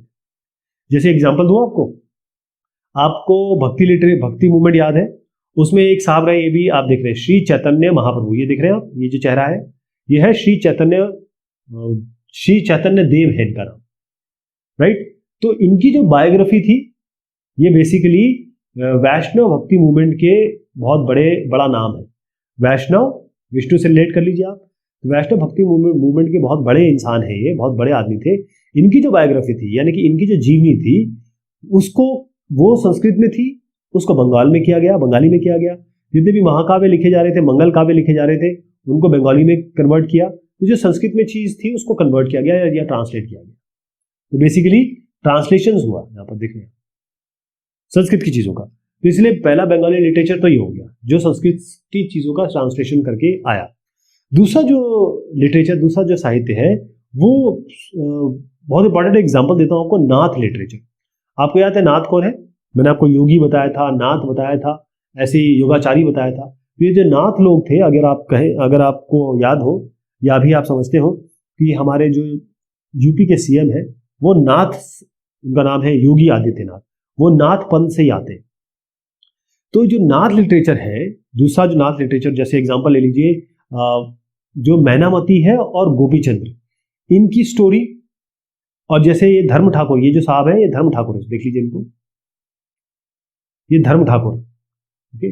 तो एक तो ये हो गया मैनामती और गोपीचंद्र की कहानियां, एक एग्जांपल ले रहा हूं मैं, ऐसे नहीं कि यही थी, बहुत सारी चीजें थी। जैसे एग्जांपल ले रहे मैनामती और गोपीचंद्र की कहानियां थी। और इसके अलावा जो धर्म ठाकुर है वो किस तरीके से वर्शिप होती थी या उनकी वर्शिप की जाती थी या वो किस तरीके से वर्शिप करते थे, इस तरीके से कुछ फेरी टेल्स हो गए, मतलब कहानियां, बच्चों के लिए कहानियां, फोक टेल्स हो गए, यानी कि लोक कहानियां, और बैलेड्स, मतलब कुछ काव्य हो गए, कुछ छोटी कहानियां हो गई। उस तरीके की चीजें लिखी गई किसमें, बंगाली लिटरेचर में। तो इसका संस्कृत से रिलेशन नहीं था। तो दो तरीके के समझ गए, दो क्लियर पार्टीशन कर दिया गया, एक संस्कृत की चीजों का ट्रांसलेशन और एक जो अलग अलग कहानियां लिखी गई, जैसे हमने एग्जांपल लिया जो ठेठ बंगाली में लिखी गई। मैंने अभी आपको बताया मैनामती, गोपीचंद्र और धर्म ठाकुर के बारे में। मैनामती और गोपीचंद्र की कहानी ये है कि नाथ जो थे, पहली चीज बताऊं, ये जो नाथ थे बेसिकली ये क्या बोलते थे, ये कहते थे कि भाई एक तो योग करो, सन्यासी बन लो और मेडिटेशन करो, यानी आप ध्यान लगाओ और योगा करो, ये सब कहते थे। तो यहां पर अगर आप देखेंगे कि जो मैनामती की मैं बात कर रहा हूं वो क्वीन थी, मतलब रानी थी, तो उनका बेटा क्या होगा, प्रिंस होगा। लेकिन मैनामती ने अपना जो बेटा है गोपीचंद्र, उसको कहा बेटा तुम एक काम करो कि जितने भी तुम्हारे को तकलीफ आए, ठीक कोई भी तकलीफ आए, लेकिन अल्टीमेटली तुम क्या करो, कोशिश करो कि योग करो, संन्यास लो और मेडिटेशन करो, यानी कि संन्यास की तरफ तुम जाओ। मैंने आपको धर्म ठाकुर का भी नाम लिया। जो धर्म ठाकुर थे ये कौन थे? ये धर्म ठाकुर जो है ये एक भगवान थे जिनको, मतलब वो रीजनल थे, क्षेत्रीय भगवान थे, किसी इलाके में उनको पूजा जाता था, ओके। और किस तरीके से, पत्थर के फॉर्म में या लकड़ी के फॉर्म में, मतलब पत्थर के फॉर्म में या लकड़ी के फॉर्म में उनको पूजा जाता था, जो आप यहाँ पर देख रहे हैं, ये धर्म ठाकुर। क्लियर? अब पहली चीज ये है कि मैंने दो कैटेगरी बताई आपको, बंगाल लिटरेचर की दो कैटेगरी है, एक संस्कृत वाली एक नॉन संस्कृत वाली, है ना। तो यहाँ पर क्या है कि जो हमारी पहली कैटेगरी है इसके हमारे बहुत सारे मैन्यूस्क्रिप्ट यानी कि पांडुलिपियां हमारे पास अवेलेबल है। तो हम ये बता सकते हैं कि किस समय लिखी गई, यानी कि 15वीं शताब्दी और मिड 18th यानी कि 1750 मान लीजिए आप, 15वीं शताब्दी और 1750 मिड मतलब 18वीं शताब्दी के मध्य में तक ये लिखी गई। लेकिन जो दूसरी है वो जो नाथ वाली मैं जो बताई आपको वो ओरली थी, मतलब यहां से इन्होंने इसको सुनाया फिर इन्होंने इसको सुनाया इन्होंने इसको सुनाया। कहने का मतलब ये है कि वो लिखित नहीं थी, तो इसलिए इसका डेट हम प्रिसाइसली बता नहीं सकते, ये एक प्रॉब्लम है। अब यहां पर एक शब्द आया पीर। पीर क्या होता है? आप कहते हैं ना बहुत अच्छा आदमी होता है तो यार तुम तो पीर हो, अरे वो तो पीर बाबा है, वो तो खलीफा है, वो एक अलग अलग हम नाम लेते हैं किसी की तारीफ करने के लिए। तो पीर इसी तरीके से आया। पीर मतलब ये होता है कि एक स्पिरिचुअल गाइड, स्पिरिचुअल मतलब जो आध्यात्म की तरफ ले जाता है आपको, या फिर आपको जीवन की सच्चाई बताता है, जो आप खा रहे पी रहे कमा रहे उसके अलावा आपको बहुत ऊपर ले जाता है, वो मतलब असली चीजें दिखाता है वो जिंदगी की। तो हुआ ये कहानी कहां से शुरू हुई पीर की मैं बताता हूं आपको। 16वीं शताब्दी की बात कर रहा हूं। हुआ ये कि लोगों ने क्या किया, ये जो वेस्ट बंगाल है ये जो इलाका है ये इतना फर्टाइल नहीं था, या मतलब इतना ज्यादा यहाँ पर वो नहीं था, उपजाऊपन नहीं था। तो ये इन्होंने क्या किया, और यहाँ आप जानते हैं ये इलाका कौन सा है, यहाँ पर सुंदरबन है, सबसे बेहतरीन इलाका है ये, विश्व का सबसे बढ़िया डेल्टा है यहाँ पर और सबसे उपजाऊ जमीन यही है। तो लोगों ने क्या किया, यहां से लेकर ये जो अनुपजाऊ लोग थे यहाँ पर, यहां से इधर की तरफ जाना शुरू किया, ऐसे माइग्रेट करना शुरू किया। ठीक, तो ये माइग्रेशन हो रहा है, ये कब हुआ 16वीं सेंचुरी। तो लेस फर्टाइल से मतलब कम उपजाऊ क्षेत्र से वो अच्छे मतलब मोर फर्टाइल जगह पे वो जाने लगे। तो वो ईस्टवर्ड यहां पर जैसे वो इस तरफ जाने लगे तो क्या किया इन्होंने, स्लैश एंड बर्न मैंने आपको बताया था, वो क्या करते थे एक जगह जाते थे, यहाँ का फॉरेस्ट जला देते थे, फिर उसके बाद यहाँ पैदावार करते थे, फिर ये जब इसकी उपजाऊपन खत्म हो जाती थी दूसरी जगह जाते थे, फिर से उसको जला देते थे। इसको स्लैश एंड बर्न कहते हैं, स्लैश एंड बर्न तकनीक। तो वो ये करने लगे, और आप ये देखेंगे कि यहाँ पर चावल राइस कल्टीवेशन सबसे ज्यादा होने लगा। तो ये लोग जो थे यहाँ गए, और यहाँ पर कौन लोग थे, ये जो यहाँ पर लोग रह रहे थे उसमें मछुआरे थे। मछुआरे मतलब ये हो गया जो मछली पकड़ते हैं, तो मछली पकड़ने वाले यानी कि फिशर फोर्क मान मछुआरे लोग, और जो लोग यहाँ पर शिफ्टिंग कल्टीवेशन करते थे या कहें जो लोकल ट्राइबल्स थे, और यहाँ पर वो लोग पहुंचे जो यहाँ से जा रहे थे, तो जो यहाँ से माइग्रेटेड लोग कहेंगे, माइग्रेटेड कहें फार्मर्स। तो ये फिशर फोर्क जो मछुआरे थे, जो स्लैश एंड बर्न कर रहे थे, ट्राइबल लोग यहाँ रहते थे, और साथ में जो लोग यहाँ से गए, यहाँ से जो लोग उन्हें पलायन किया, ये दोनों तीनों मिक्स हो गए, तो एक नया कल्चर बन गया, ये सब लोग मर्ज हो गए, आपस में मिल गए एक तरीके से। अब ये कौन सा समय था, ये वही समय था जिस समय मुगल का राज था बंगाल पे, मुगल एम्पायर था किस पे, बंगाल पे। ठीक, और मुगल एम्पायर जब था तो उन्होंने कैपिटल बनाया ढाका को। देखिएगा ढाका आज बांग्लादेश की राजधानी है, जो ढाका है ना इसको इन्होंने बना दिया कैपिटल, इन्होंने अपने मुगल एम्पायर में। ठीक, तो जो ईस्ट डेल्टा है ढाका का, मतलब ईस्टर्न डेल्टा हो गया, ये वाला भाग हो गया ढाका का। अब हुआ ये कि जो भी मुगल एम्पायर में बड़े बड़े लोग थे उनको जमीनें मिलती थी, उनको लैंड मिलती थी, तो इन्होंने क्या किया, जैसे इनको मिली और इनको मिली, इन्होंने क्या किया, यहाँ मस्जिद बना दी, इन्होंने यहाँ मस्जिद बना दी। ध्यान रखिए मंदिर मस्जिद जो होते हैं ये पूजा करने के अलावा बहुत सारी चीजों का काम करते हैं, ये लोगों की मदद करते हैं, लोगों की दिक्कतें सॉल्व करते हैं, ये सारे काम होते हैं। मंदिर मस्जिद के लिए नहीं होता कि जाके पूजा कर लीजिए, बहुत सारे काम होते हैं। तो इन्होंने मस्जिद बना ली, और मस्जिद में क्या हुआ कि जब कोई भी यहाँ पर आया, कोई भी, क्योंकि जो सेटलर्स थे, जो स्टार्टिंग के सेटलर्स थे, जो लोग यहाँ से आ रहे थे, अब अगर मैं यहाँ से, जैसे आपको मैंने पहले बताया, मैं कहीं जाऊंगा तो मुझे रोटी कपड़ा मकान सब चाहिए ना, रोटी कपड़ा मकान आरकेएम कर देता हूँ, मुझे सब चीज चाहिए, मैं कैसे जाऊँ, मुझे तकलीफें होगी, मैं परेशानी होगी, मैं माइग्रेट तभी तो कर रहा हूँ जब मुझे कोई दिक्कत है। तो जब वो लोग यहाँ से इस जगह से यहाँ गए, इस जगह आए, तो यहाँ पर ये ऑलरेडी जो लोगों ने अपनी जमीनों पर मस्जिद वगैरह बना रखी थी, या फिर अलग अलग धार्मिक कहे भवन बना रखे थे, तो ये लोग जब पहुंचे तो इन्होंने इनकी मदद की। ये लोग क्या कर रहे थे, मदद कर रहे थे। तो ये लोग केवल मदद ही नहीं कर रहे थे, जो इनको एश्योरेंस चाहिए था कि भाई हम कहीं जाएंगे तो हमें कोई नुकसान ना हो, हमें रोटी कपड़ा मकान मिल जाए, उनकी ये मदद करने लगे। और यही जो लोग जिन्होंने बना रखा था, ये केवल मदद ही नहीं कर रहे थे, बल्कि ये कभी कभी क्या बन जाते थे, ये टीचर्स भी बन जाते थे, पढ़ा रहे थे। कभी कभी ये जस्टिस भी बन जाते थे, जज भी बन जाते थे, मतलब टीचर और जज दोनों बन जाते थे। और कई लोग फिर ये मानने लगे कि भाई ये जो यहाँ पर हम जा रहे हैं और हमारा ये आदमी मदद कर रहा है, जो कि टीचर भी है, जो कि जज भी है, जो कि हमारा मददगार भी है, हेल्पफुल आदमी भी है, इसके पास सुपर नेचुरल पावर भी है, मतलब इसके पास ऐसा पावर है, ये हमारी तकलीफों को सॉल्व कर सकता है। तो फिर क्या हुआ, लोगों ने इन लोगों को, जो लोग इनसे फायदा पा रहे थे, इन लोगों को प्यार से कहना शुरू किया पीर। कहते हैं ना पीर पैगंबर। तो इनको माना जाता था कि यार ये भगवान ने भेजा है इस आदमी को, इतना बढ़िया आदमी है। तो इनको प्यार से कहने लगे, प्यार से, अफेक्शन से और रिस्पेक्ट से इनको पीर कहने लगे। तो पीर जो हो गए वो सभी के लिए वर्ड यूज करने लगे। कैसे? जो सूफी हो गए, सूफी वाले लोग भी थे। जो संत हो गए, सेंट हो गए। कोई रिलीजियस पर्सनालिटी, जैसे भाई कोई डेयरिंग कॉलोनाइजर हो गया, मतलब ऐसा आदमी जिसने उपनिवेश या कॉलोनी बनाई हो, इतना पावरफुल आदमी हो, और वो लोगों की मदद करने आ गया। कई लोग हैं जैसे डाइफाइड सोल्जर्स। डाइफाइड सोल्जर का मतलब क्या होता है कि एक ऐसा सोल्जर, एक ऐसा लड़ाकू आदमी जो वॉर लड़ता था, लेकिन वो डाइटिफाइड हो गया, यानी उसको भगवान का सत्य पता चल गया, वो भगवान की तरफ चला गया। ओके। इसके अलावा जो हिंदू लोग हैं और बुद्धिस्ट लोग हैं, और ऐसे लोग भी, मतलब जो हिंदू और बुद्धिस्ट में जो लोग थे और जो अच्छे लोग थे, वो लोग हो गए। और साथ में एनिमिस्टिक स्पिरिट, यानी जीवात्मा, एनिमिस्टिक मतलब होता है जीवात्मा, उनको भी, मतलब सभी लोगों का नाम इन्होंने पीर ही रख दिया, जो भी इनको मानते थे कि भाई ये लोग बहुत अच्छे हैं। तो इतना ये पीर पैगंबर इतना ज्यादा चला कि अगर आज आप बंगाल में जाएंगे तो आपको बहुत जगह पे इनके श्राइन्स मिलेंगे, दरगाह मिलेंगे, इनकी दरगाह मिलेगी, फैली हुई है बंगाल में, राइट।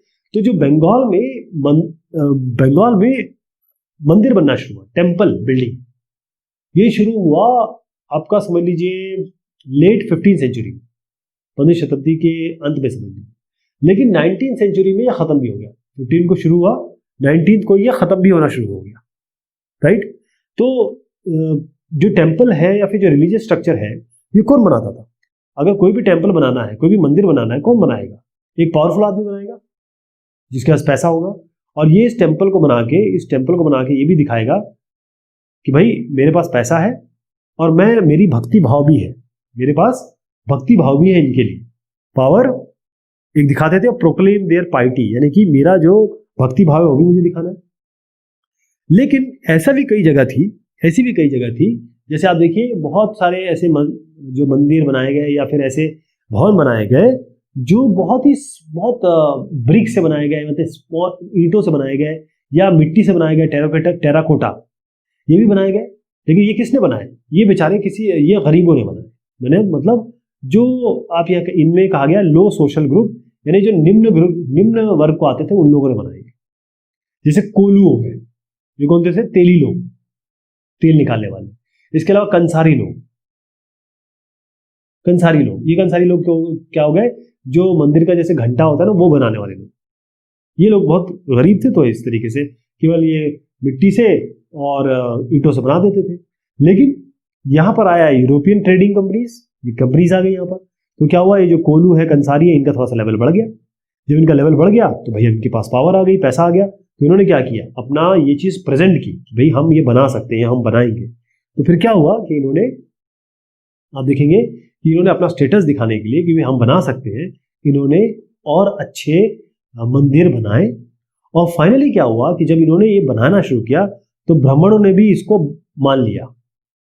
मतलब जो एक छप्पर के नीचे भगवान बैठा करते थे, जब ब्राह्मणों ने मान लिया इनको, तो अब इनको टेम्पल में रखना शुरू कर दिया भगवानों को। तो टेम्पल कैसे यहां पर बनाए गए? दो तरीके के टेम्पल है, एक है दो चाला, एक है चौचाला। दो चाला और चौचाला। अब देखिएगा, जो अभी आप उसको बताता हूं, पहले आप ये चित्र देखिए। ये है डबल रूफ्ड थैड हट, ये है दो चाला। एक रूफ यहाँ, एक छत यहाँ, एक छत यहाँ। ये चौचाला है, मतलब इसके चार रूफ्स होंगे। एक 4 रूफ्ड, मतलब 4 छत होंगी इसकी। एक टावर भी देख रहे हैं आप यहाँ पे। और यहाँ पर मैं आपको दिखाना चाह रहा था जो आपके ये श्राइन्स है अलग अलग ना बंगाल में। तो मैं बात कर रहा था दो चाला और चौचाला। तो दो चाला में क्या होता है, चौचाला में क्या होता है? दो चाला और चौचाला जो स्ट्रक्चर बनाए गए बेसिकली ये थे हट ही, यानी जैसे हमारी हमारी झोपड़ियाँ होती है ना उस तरीके की। लेकिन क्योंकि अब इनके पास पैसा वैसा आ गया, सब कुछ बढ़िया चलने लगा, तो इन्होंने इस तरीके से बनाना शुरू किया। तो अगर आप ये जो चौचाला है ये स्ट्रक्चर कैसे बनता है, इसमें 4 ट्राइंगुलर रूफ्स, मतलब एक ऐसी होगी, एक ऐसी होगी, एक ऐसी होगी और एक पीछे की तरफ होगी ना, ऐसे समझिए आप, पीछे की तरफ। तो 4 हो गए, 1 2 3 4, ऐसे 4 ये वो बनाते थे रूफ। और यहां पर होती थी 4 वॉल, ऐसे 4 वॉल हो गई। और ये होती थी एक चबूतरे पे ऐसे।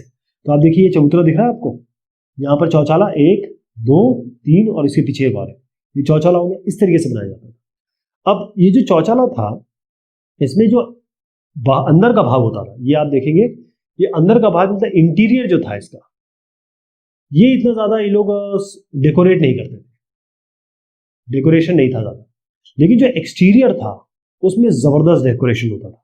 डेकोरेशन क्या होता था, जैसे आप देखिए पेंटिंग बनाते थे, या फिर कोई ऐसा टाइल लगा दिया अच्छी सी, या फिर यहाँ पर मिट्टी की पट्टी लगा दी जिसको हम टेराकोटा टैबलेट्स कहते हैं। तो ये सारी चीजें बनाई गई उस जमाने में। जो आप ये चौचाला देख रहे हैं, तो नीचे अंदर की तरफ ज्यादा चीजें नहीं लगाई जाती थी डेकोरेशन, लेकिन बाहर की तरफ बहुत अच्छा डेकोरेशन करते थे। तो यहाँ पर एग्जाम्पल दिया गया है एक बिष्णुपुर। बिष्णुपुर में, बेसिकली बिष्णुपुर कहाँ है, ये बांकुरा डिस्ट्रिक्ट में है बिष्णुपुर।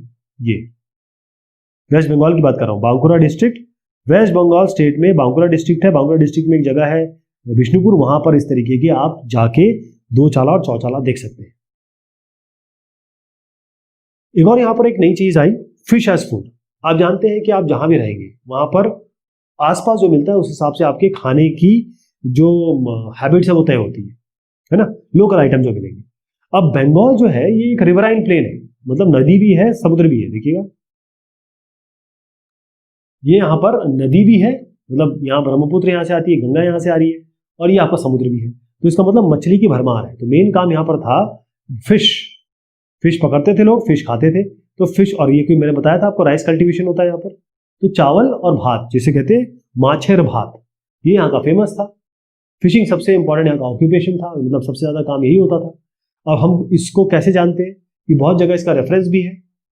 कई बार अगर आप बुद्धिस्ट मोनेस्ट्री में जाएंगे या कई मंदिरों में जाएंगे तो वहां पर देखेंगे लोग जो है वो इस तरीके से दिखाई दे रहे हैं, मछली को पकड़ते हुए और फिर इनको ले जाते हुए कि भाई मार्केट में भेजा जा सके, बास्केट में भर के ले जा रहे हैं। तो ये बाकायदा मंदिरों मोनेस्ट्री में इस तरीके से मछली दिखाई जाती थी। इसका मतलब मछली का बहुत बड़ा रोल था इस इलाके में।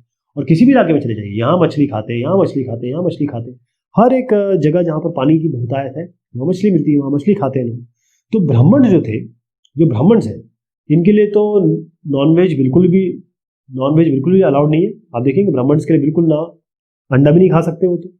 लेकिन क्योंकि यहाँ पर देखा कि भाई सबसे ज्यादा फिश है और जो गरीब लोग हैं वो क्या करेंगे, ब्राह्मण गरीब ही तो हो सकते हैं। तो इसके लिए क्या किया कि ये जो नॉनवेज की मनाही थी इसको इन्होंने रिलैक्स कर दिया। ये जो निषेध था कि भाई खाना ये नहीं खा सकते आप, उसको निषेध कर दिया इन्होंने कि भाई जो निषेध था उसको अलाउ कर दिया कि आप खा सकते हैं। तो अगर आप यहाँ पर देखेंगे कि यह है बृहद धर्म पुराण, बृहद धर्म पुराण में क्लियर लिखा हुआ है कि भाई जो ब्राह्मण है इस इलाके के वो कुछ अलग कुछ वैरायटीज है फिश की, मछली वो खा सकते हैं। तो इस तरीके से ब्राह्मणों को भी फिश अलाउ हो गई, फिश अलाउ हो गई। ठीक है, आप यहाँ देखिए मैंने चित्र दिखाने की कोशिश की है। ये होती है मछली, जिनको आइडिया ना हो, इन मछलियों को खाने की बात चल रही है। इसमें कुछ स्पेशल मछलियां हैं जो ब्राह्मण उस इलाके के खा सकते हैं। तो अब आप देखेंगे बंगालीज, मतलब सबके तो मुंह में पानी आता है, लेकिन बंगालीज मछली के लिए बहुत ज्यादा एक्साइटेड रहते हैं। अब इस जमाने में क्या हो रहा था, थोड़ा सा बाहर की बात भी बता देता हूँ। यहाँ पर क्या हुआ कि जो 18वीं सेंचुरी थी, है ना, जो लोग समझते थे कि भाई हम किसी एम्पायर के हैं, मैं विदेशों की बात कर रहा हूँ, तो लोग समझते थे कि हम किसी एम्पायर के साम्राज्य के हैं। जैसे मान लीजिए ऑस्ट्रियो हंगेरियन एम्पायर के हम लोग हैं, या ये मानते थे कि हम किसी चर्च के अंडर में हैं, या फिर मानते थे जैसे हमारा ग्रीक ऑर्थोडॉक्स चर्च हो गया, जैसे जो चर्च होते हैं ना, जो हमारे प्रोटेस्टेंट के अलावा कौन सा था, कैथोलिक चर्च वाले हो गए। लेकिन क्या हुआ कि जो लेट 18 सेंचुरी है, इसमें लोगों ने आइडेंटिफाई करना शुरू किया, पता करना शुरू किया या जानना शुरू किया कि नहीं भाई, हम ये नहीं है, हम तो फ्रेंच है, हम तो जर्मन है, हम फ्रेंच बोलते हैं, जर्मन बोलते हैं, तो हम जो लोग हैं फ्रेंच बोलते हैं वो एक हो गए, जर्मन बोलते हैं वो हम एक जैसे हो गए। इस तरीके से मानना शुरू किया। कहने का मतलब ये है कि जो जैसे रोमानियन है, रोमानियन में जो स्कूल है उसमें ग्रीक चलती थी, उन्होंने कहा ना अब रोमानियन चलेगी। इसी तरीके से हंगरी, ठीक, वहां पर लैटिन चलती थी, उन्होंने कहा ना हम तो हंगेरियन चलाएंगे। तो बेसिकली जो भाषा के आधार पर परिवर्तन हुए, जो नेशन बने वो लैंग्वेज के आधार पर बने। अगर आप देखेंगे कि हमारे जितने भी पार्ट्स हैं, जितने भी पार्ट्स आप देख रहे हैं, ये सारे जो स्टेट्स बने हैं वो लैंग्वेज के आधार पे बने, भाषा के आधार पे बने, ठीक है। इसलिए आप देखेंगे यहाँ वाले और यहाँ वाले, इनकी भाषा ऑलमोस्ट सेम होगी। चलिए साहब, ये बात हुई इस डिस्कशन की। बहुत शुक्रिया, बहुत मेहरबानी आप सभी की।